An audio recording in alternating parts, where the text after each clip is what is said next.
Hi, it's Michael Senoff with Michael Senoff's HardToFindSeminars.com. The title of this interview is called Hold the Phone, Cold Calling Really Works with These Secrets to Tele-Selling. Look, everyone hates telemarketers who call in the middle of dinner with random offers no one could care less about, and that's pretty much what everyone pictures when they hear the term cold calling. But according to this cold calling expert, cold calling done right has nothing to do with grabbing a phone book and dialing up as many people as possible. It's actually a highly targeted, strategically scripted, inexpensive option that works. But in order to be successful, the first thing you have to do is to leave the negative stereotype of cold calling behind. If you think people aren't going to want to talk to you, there's a good chance they probably won't. So you have to believe that what you're offering is something of value. And if you could relay that value to your prospects in a short conversation, you'll have a larger conversion rate in less time than with any other kind of marketing method. And in this audio, you'll hear exactly how to do this. You'll also learn how to make a prospect profile that identifies the traits and characteristics of your potential customers along with the times you should call them. You'll learn the single biggest reason people don't get the results they want from cold calling. You'll hear a surefire appointment setting mantra that helps the client go from hundreds of disappointments to setting appointments every 2 to 3 calls.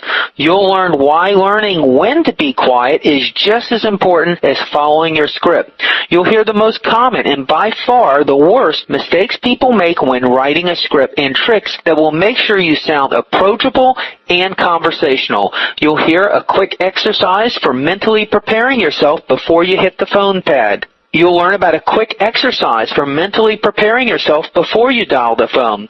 You'll learn the one and only time you should ever leave a voicemail message when cold calling. And you'll hear an incredibly easy way to improve your phone skills just by wearing a rubber band around your wrist.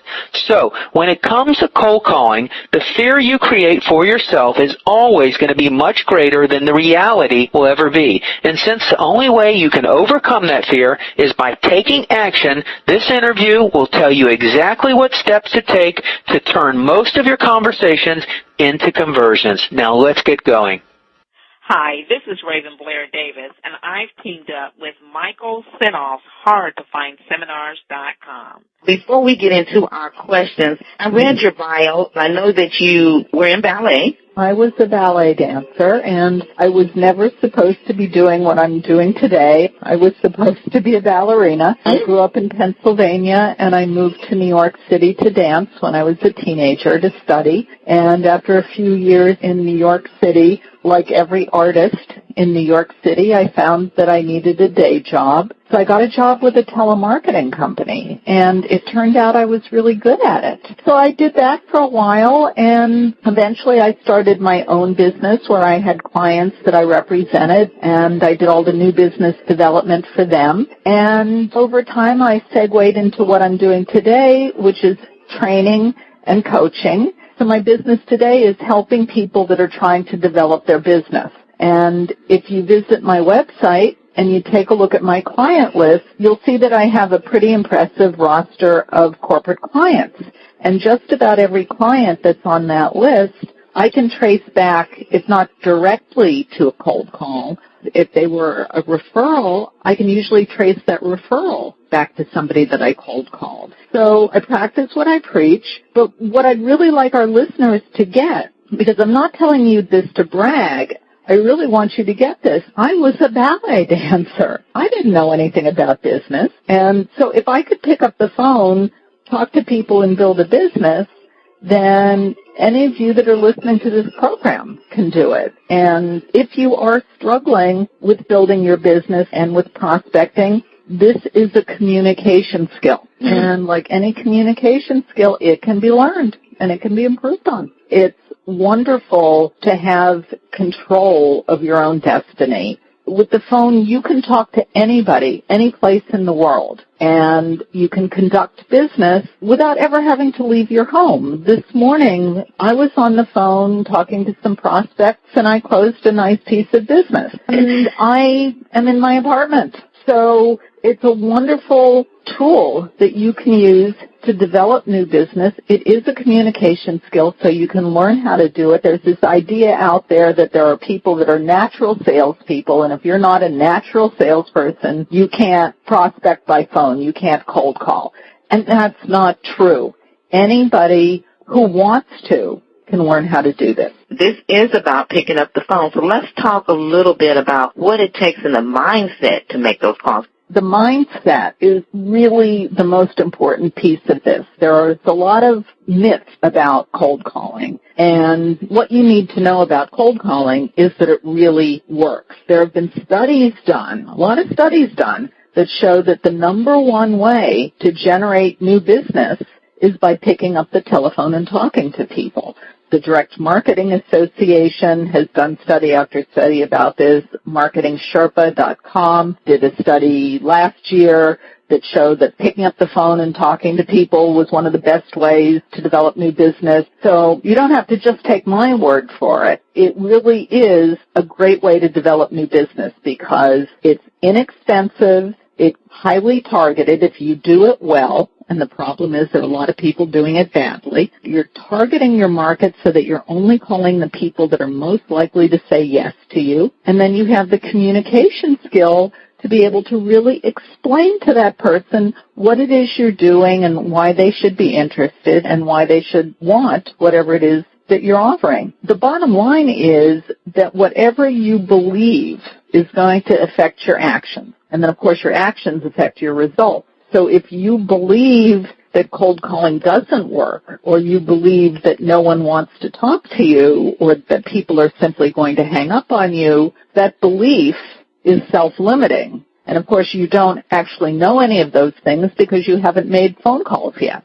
You're prejudging, you're fortune-telling, you're deciding the future. If I make this phone call, this person will not want to talk to me and they will hang up on me. That's fortune-telling. You don't actually know that. And if you have the actual skill to be able to engage that person, they're going to be very interested in speaking with you. And they're not going to hang up. They're going to say, tell me more.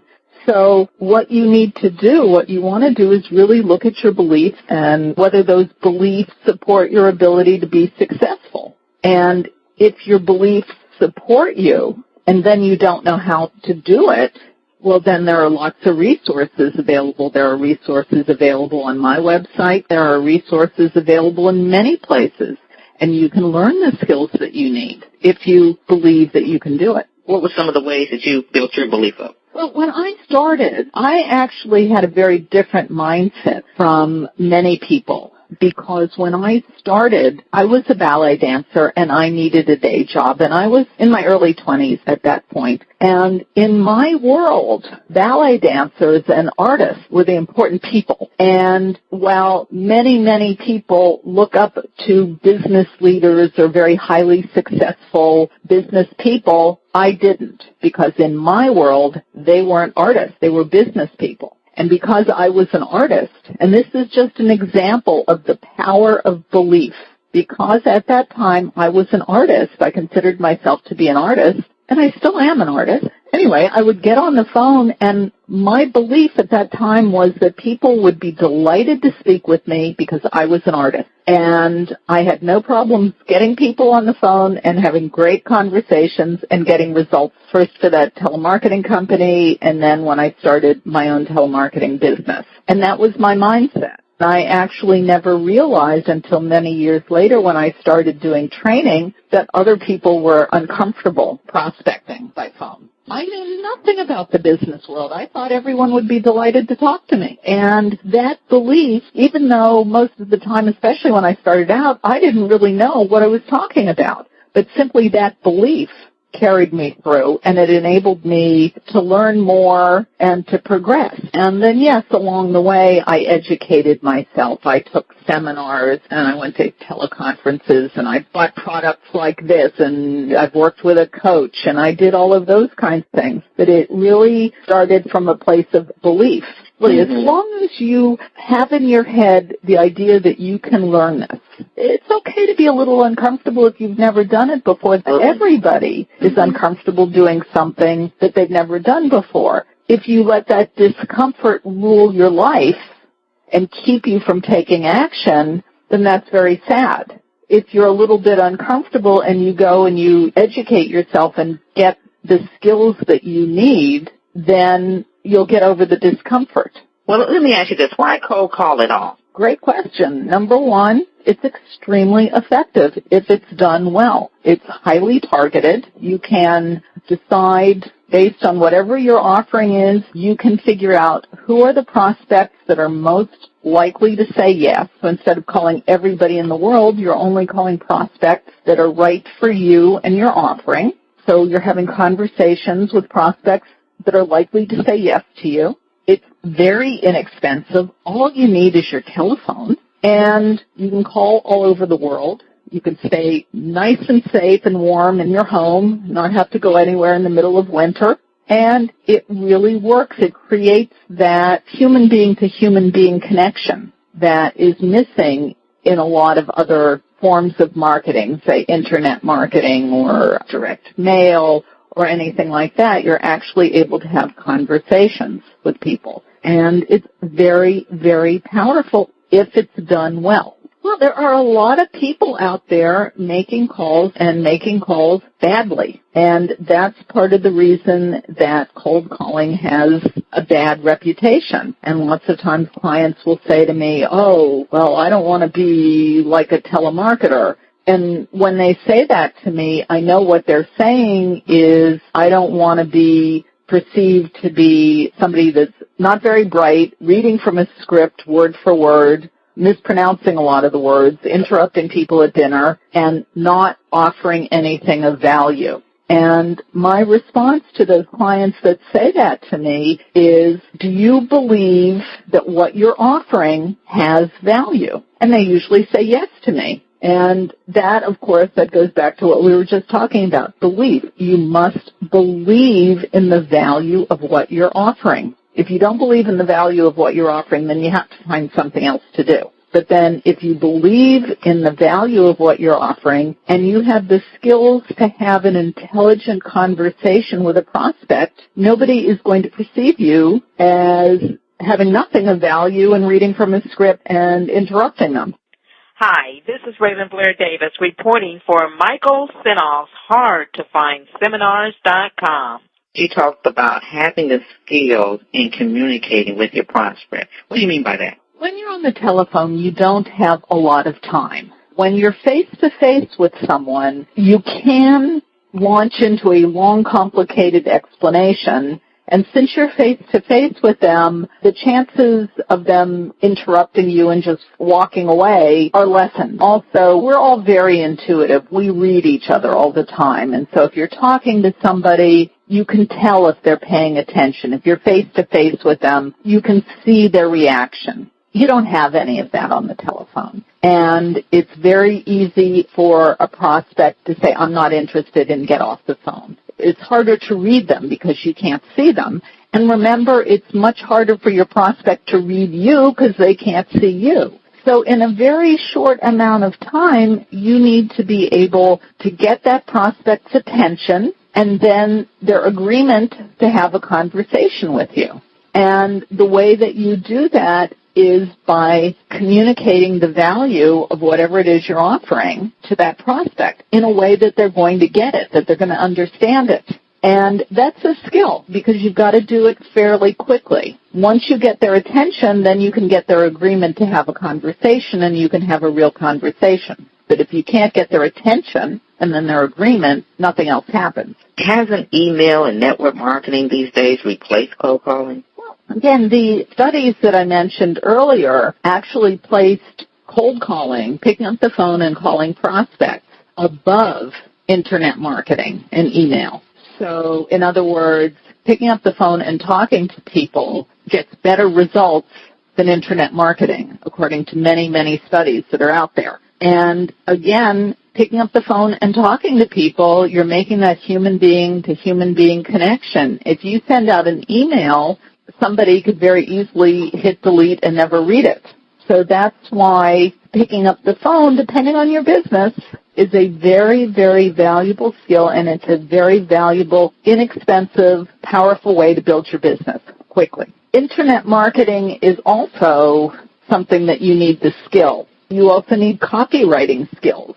So any type of marketing requires a level of skill. It's not something that simply happens or that you're born knowing how to do. Whatever the type of marketing is, something that you need to learn about and study. But the really good news for all of this stuff is you can do it. And if I can share an analogy with ballet, because I do feel that everything in life I learned in ballet, if you go to class every single day, because that's what you do when you're a ballet dancer, when you're training, you take a ballet class every day, 5 or 6 days a week, you take at least 1 hour and a half ballet class.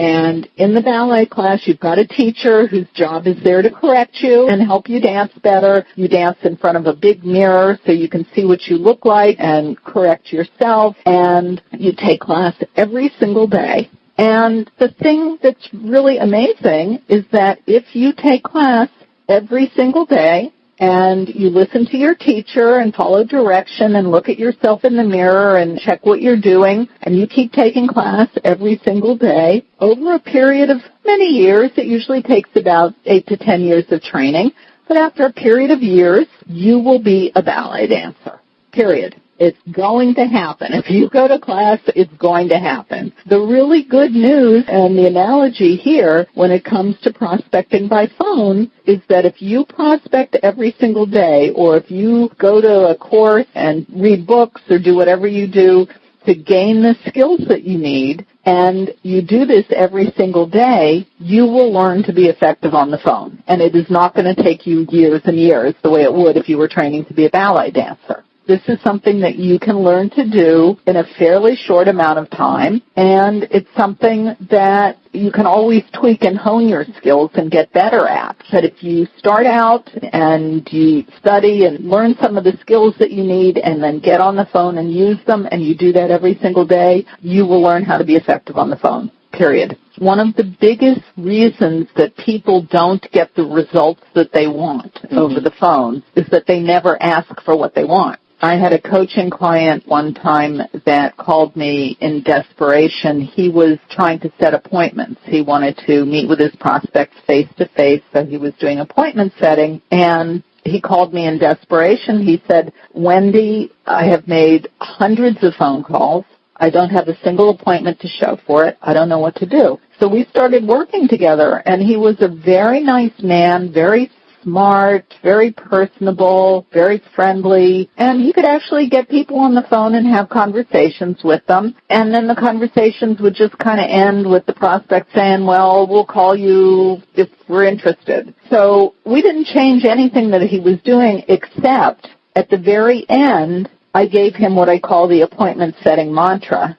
The appointment setting mantra goes like this: I'd like to introduce myself and whatever your company name is personally. I need 10 or 15 minutes, whenever is good for you. Can we carve out a few minutes this week? Or is next week better? So we added the appointment setting mantra to the end of what he was already doing. We didn't change anything else. He went from hundreds of phone calls and no appointments to now, if he gets someone on the phone out of every 2 or maybe 3 conversations he has, he gets an appointment. Those are very high numbers. So it's really a matter of having the skills, knowing the goal of your phone call, because a lot of people don't understand the goal of their call. You need to know why you're making the phone call, what you want to get when you hang up the phone, what is it you want to have accomplished, and then you have to ask for what you want. Yeah, I got an email yesterday from someone who said, "My biggest question is I need to learn how to shut up," because she said, "I'm giving away free advice and I'm not getting any clients. So what do I do?" And I emailed her back some tip that when she thinks the prospect is finished speaking, she should actually count to 3 in her head before she says anything. And I also told her to try and ask more questions, because that keeps the prospect talking. And when the prospect is talking, you're not. And that's something that's very common that a lot of people do, is they keep talking. People frequently hear things that the prospect is not saying. For example, if you call someone and they say, "Hey, Raven, I can't talk right now. Can you give me a call another time?" A lot of people think that that means that that person doesn't want to talk to them. And what it actually means is that you should call them back at another time because they couldn't talk at the time you called them. And another thing that people do they don't work with scripts.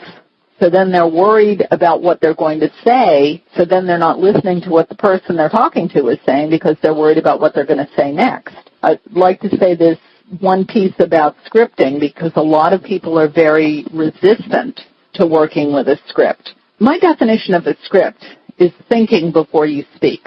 And if you think about it, if you've got 15 to 30 seconds to get a prospect's attention, this is not the time to be winging it. You really want to think ahead and craft an approach that you think is going to work, that's going to really express what you have to say and get your prospect to understand it. That's not just going to happen. You've got to spend some time thinking about it. And when you think about it, you need to then write it down so you remember it, especially because a lot of people get nervous. And if you've got it written down in front of you, you'll remember what to say. You don't want to rely on your memory. And the mistake a lot of people make in writing a script is that we've all been very well trained in school. Capital letters at the beginning of a sentence, period at the end. If you write a script the way you've been trained in school, written language and spoken language are very different. Your script has to be in spoken language. You have to write it down the way you talk.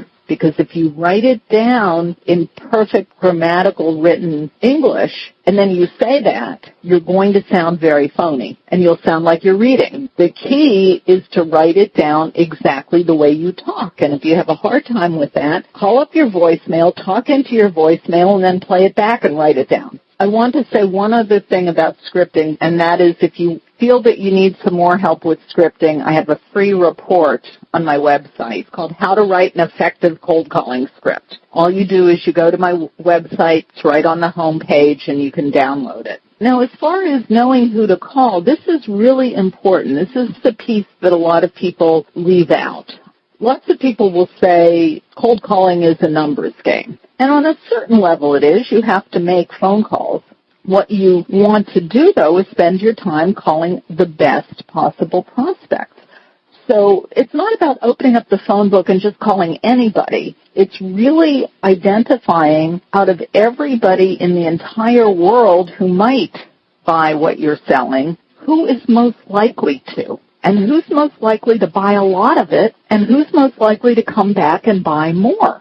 Those are the prospects that you want to identify. And the way that you do that, if you've been in business for a while, look at your top 10 customers and figure out what it is that they have in common. And that can be the industry that they're in, or the number of employees, or the geographic region where they're located. If you're calling consumers, you might look at the ages, where do they live, are they married, are they single, are they men, are they women. You look at all of these factors, and what you do is you create an ideal prospect profile. And you're looking for prospects that match your best customers. You also want to ask yourself the question, who is it that's most likely to need whatever it is I'm selling? And you got to think creatively here. You might get together with a bunch of friends or some colleagues and really do some brainstorming and then try and figure out, once you've identified the market, where you're going to be able to find the types of prospects that you've identified. You know, let's say, for example, you've got a product that is health-related. Well, who's interested in health? You can start thinking about chiropractors, massage therapists, spas, gyms. There are lots of places. You simply have to start thinking creatively about it and identify those best possible prospects so that you've got a match. You're listening to an interview on Michael Senoff's HardToFindSeminars.com.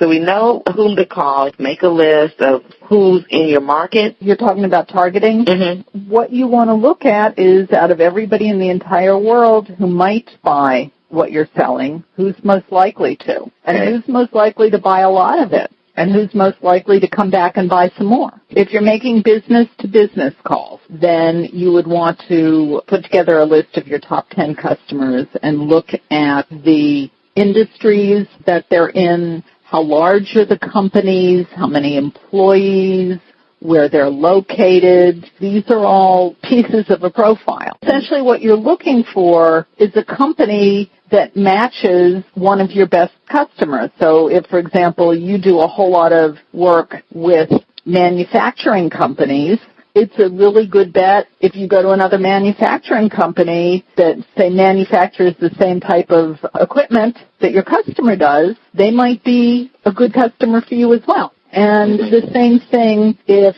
you're selling something that's in the B2C or business-to-consumer market, and most of your customers are baby boomer women, it's a really good bet that if you're talking to a baby boomer woman, she's a potential customer for you. So what you want to do is look at who is buying now and find more people that are just like them. Who's buying the most? Go find more people that are just like them. What if this is their first? I mean, they're just starting their business. They got their phone, they got their headset and their mic, and they purchased this program. They looked at all the different ways of creating a business over the phone. They hear what you're saying, and they're like, but I don't have 10 customers. Are they going to start with the same process? They're going to do the same process, and they're going to look at their competition. Who's buying from your competition? Profile them. And also think about who needs what it is that you're selling. Who would use something like this? Whatever it is, whatever the product or service is, that's going to take some thought. So maybe you get together with some friends or some colleagues, or you hire a coach and you do some real brainstorming about this,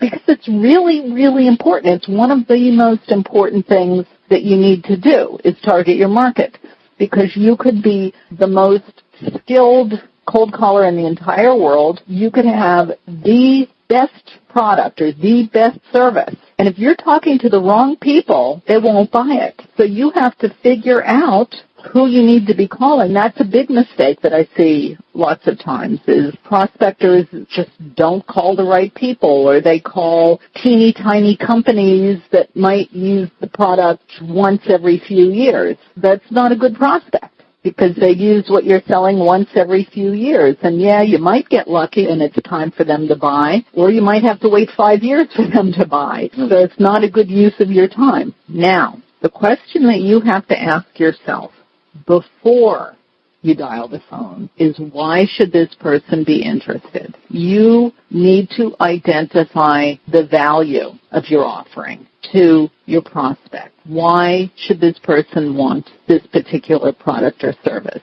If you imagine your prospect sitting there in their homes or in their offices, and they're kind of leaning back in their chair and their arms across their chest, a very closed-off position, and they're thinking, what's in it for me? Why should I be interested in this? What is this going to do for my life, for my bottom line, for my employees, for my company, for my family? You got to tell them, and you got to tell them in terms that are very clear, because if they don't understand what you're saying, they'll simply say, I'm not interested, and hang up. So you need to be very clear about the value of your offering. And this is a place where a lot of people fall down, because they're not able to communicate the value. And the value, it's really about the bottom line. What is this going to do for your customer? And why should they be interested? And once you identify what that is, that's what you want to lead with, because that's what's going to get their attention. Let's talk about voicemails real quick, because we're going to get a lot of voicemails. Should we leave a message, or should we just call back, or what's the rule of thumb you feel on that? I'm not a big fan of leaving messages. The possibility of somebody calling you back on a cold call are pretty minimal. The only exception to that I would make is if you've got one prospect or a handful of prospects that you want to reach, and you've got a very specific reason that you want to reach them. Maybe you know something about them that makes time of the essence. Maybe you heard through the grapevine that they are going to be buying what you're selling within the next month, and so you want to get a hold of them. And if you've got some reason, that would be an exception. And in that case, you're going to have to leave more than one voicemail. You're probably going to have to leave a series of voicemails. And what you want to do is be very clear, again, about the value of your offering. Make sure that you leave your phone number very clearly so that they can call you back. And then be prepared to call them 7, 8 times and leave messages and leave different messages that focus on value. And then if you do that type of voicemail campaign, there's more of a chance that they will respond, even if it's only to tell you to go away, which at least you know then to take them off your list. Hi, this is Raven Blair Davis interviewing for Michael Senoff's HardToFindSeminars.com. How do we overcome that fear and reluctance? Fear and reluctance, that's so huge, and it really stops people in their track. You really overcome fear by doing. There are the facts, and then there are the stories that we tell ourselves about the facts. And the facts are you need to make some phone calls. If you want to develop your business in a really effective and fast method, you're going to need to make some phone calls. You're going to dial the phone. You're either going to reach your prospect or you're not. When you reach that prospect, you're going to say what you have to say. They're going to say what they have to say. And that's pretty much it. The story is I'm bothering them, I'm interrupting them, they're going to hang up on me, they're not interested, et cetera, et cetera, et cetera. And if you've got that story in your head, it's not helping you. It's not supporting your ability to be successful. And you need to change your story. This isn't something that's going to happen overnight, but you need to reprogram your brain with a different story. What if you thought that your prospects would actually be very happy to speak with you and were interested in what you had to say? That would be a different story in your head. It would set you up differently, and you would be making different calls. So imagine that instead of this prospect that you're scared of, imagine that you're calling somebody in your life that you like and that you know that's very receptive to you and wants to hear what you have to say. Put their picture up so you can see them and pretend that you're talking to them. Put a rubber band around your wrist, and every time you start to have those negative thoughts, just snap that rubber band to get you out of it and remind yourself that those thoughts do not necessarily reflect reality and that many people are very interested in hearing what you have to say. There are many things that you can do to overcome what I call telephone terror. And also, if you visit my website, queenofcoldcalling.com, there's another free report that you can access that's called 10 Top Tips for Terminating Telephone Terror. If you had to pick the top 3 reasons why people are afraid, what would they be? One of the biggest ones is simply projection, that people do a lot of mind reading. They're talking to a prospect who says something and they interpret that to mean something other than what the prospect is saying. And it's always something very negative. So again, that example of the prospect that says, I can't talk right now, some people will read the prospect's mind to determine that the prospect really means they don't want to talk to them. Another thing that people do is fortune telling. They predict that if they make phone calls, their prospects will not want to speak with them. And these are all things that keep you from taking action and keep you from being effective. The fear that you create for yourself is much greater than the reality. You overcome fear by taking action. Top 5 things that you want to remember are, first of all, make phone calls. You need to make phone calls. That's number 1. Number 2 is you need to make a lot of phone calls. It's something that you want to be doing every single day. Depending on what your business is and what else is going on, you don't have to spend hours on end making phone calls, but if you make phone calls every single day consistently over time, you're going to see the result. Number 3 is to remember that you have something of value to offer. And if you don't believe in the value of your offering, then you really need to find something else to do. Number 4 is that how you think about this and how you feel about it is absolutely within your control. You may be uncomfortable or afraid today, and that can change, and you can change it. There are resources out there on my website with my products. There are other trainers out there with products and information too. So however it is that you feel about prospecting, if it's negative, you can change it. That's totally within your control. And number 5 is, remember, we're talking about a phone call. Nobody is going to die. If somebody says no to you, nothing horrible is going to happen. You know, you won't die, somebody in your family won't die, your life won't be destroyed, your house won't burn down. Like, nothing bad is going to happen. So have some fun with it. And the intent I always look at, Wendy, is not so much to land a sale that day, just to make the connection and appointments. Yes, well, I think that is one mistake that people make in not recognizing their goal, because depending on what it is you're selling, some people are closing over the phone. However, most people are trying to set appointments. And if you're trying to set an appointment to have a face-to-face meeting, you're not asking that prospect to buy from you over the phone. You're asking them to sit down and have a conversation with you. And that's a very different place to be. And even if you are closing over the phone, you still need to have that prospect's agreement to have the conversation before you can possibly talk about whether or not they want to buy. So it's a very step-by-step process, and you need to ask them for permission to go on. Exactly. You know, I'd like to talk to you about fill in the blank. Do you have a few minutes now? If they say no, then when would be a better time for me to check back with you, and you make a phone date for a better time for them to have a conversation? That second time, you went from a cold call to a warm call. Exactly, because you scheduled a phone appointment. You need to look at what your process is for whatever it is that you're selling and take it step by step.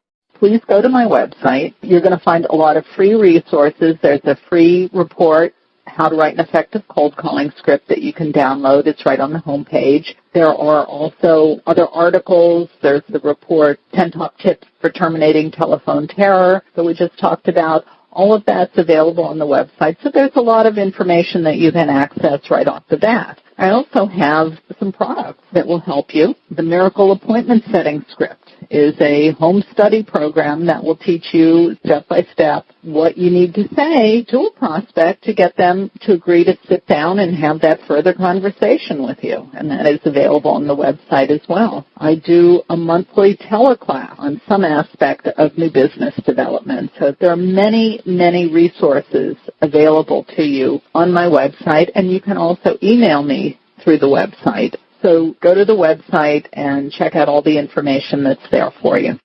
For more interviews like this, go to hardtofindseminars.com. Hi, it's Michael Senoff with Michael Senoff's hardtofindseminars.com. I want to remind you, I want to urge you to go to hardtofindseminars.com and get signed up for our newsletter. By being on our newsletter, you will receive new updates of when my new interviews come out before everyone else hears them, and you'll be on my list to receive special, unheard of, crazy offers. So make sure you get signed up on my newsletter by going to the home page at hardtofindseminars.com. Right under my picture, you'll see sign up for my newsletter, and all you have to do is enter your email address. You can opt out anytime. Please make sure you get on hardtofindseminars.com newsletter.